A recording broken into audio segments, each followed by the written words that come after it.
मोक्ष की धरती।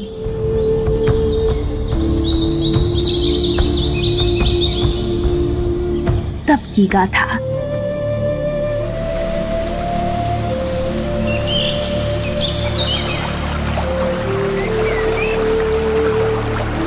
ये है ओंकारेश्वर। आदि अनंत काल से ये स्थान महान तपस्वियों की कठिन साधना स्थली रही है, इसलिए इस पतित पावन स्थली को कहा जाता है तपोस्थली। ओंकारेश्वर डैम से बड़वा की ओर जाने वाले मार्ग पर ओंकारेश्वर से लगभग 10 किलोमीटर दूर मारेवा के उत्तर तट पर सघन मोदरी वन की गोद में स्थित है एक दिव्य तपोभूमि, महातपस्वी भृगुनंदन च्यवन ऋषि का अलौकिक आश्रम।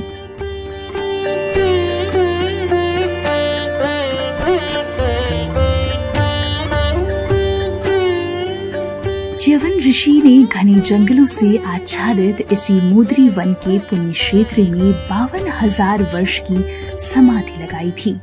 समाधि में रहते हुए कई साल बीत गए तो उनके शरीर पर मिट्टी का ढेर लग गया और बाबी बन गई। पास ही राजा शर्याती की राजधानी हुआ करती थी। उनकी इकलौती बेटी राजकुमारी सुकन्या अपनी सखियों के साथ जंगल का भ्रमण करते हुए यहाँ आई। कौतुकवश उन्होंने मिट्टी की बाबी में आंखें चमकती देखी तो उन्हें तिनके से भेद किया। नेत्र भेदन से च्यवन ऋषि तड़पने लगे और उनकी आंखों से लहू की धारा बहने लगी। अभिशाप से राजा शर्याती का पूरा राज्य बीमारी से ग्रसित हो उठा। विद्वानों ने बताया, राजा आपने कोई आत्मा को सताया है, उनकी आह जो है ये परेशान कर रही है।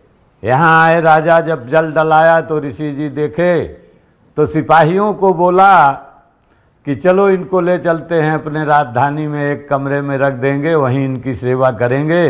तो ये महोदरी माता ने आकाशवाणी किया कि अरे राजा, यदि इनका आसन हिलाएगा तो तेरा सर्व नष्ट हो जाएगा। तो राजा उसी कन्या को छोड़ दिया, बोले तूने आंखें फोड़ी, तू ही बाबा की सेवा कर।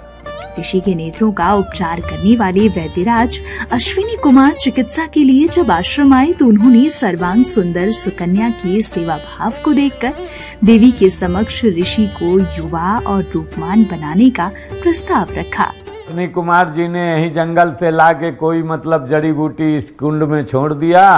तीनों इस कुंड में कूदे तो कूद के जो वापस 2 मिनट बाद आए तो तीनों एक स्वरूप के हो गए। तो फिर महोदरी माता जी ने आकाशवाणी किया कि देख बेटी, देवताओं की छाया नहीं होती और जो पुरुष होता है उसकी छाया होती है। सुकन्या देवी ने उनकी उंगली पकड़ा तो वो ऋषि रह गए और देवता अपना अलोप हो गए। च्यवन ऋषि इसी आश्रम में इष्ट रूप भगवान शिव की आराधना करते थे। उनके द्वारा स्थापित इसी शिवलिंग को च्यवनेश्वर के नाम से ही पूजा जाता है।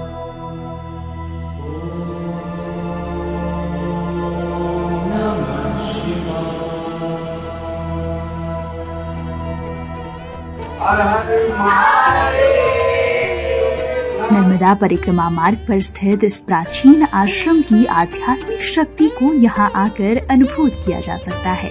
मान्यता है कि आश्रम में बनी पुरातन अमृत कुंड का जल हाथों में लेकर मंत्रोच्चार के साथ नेत्रों से स्पर्श करने पर नेत्र रोगों से मुक्ति मिलती है।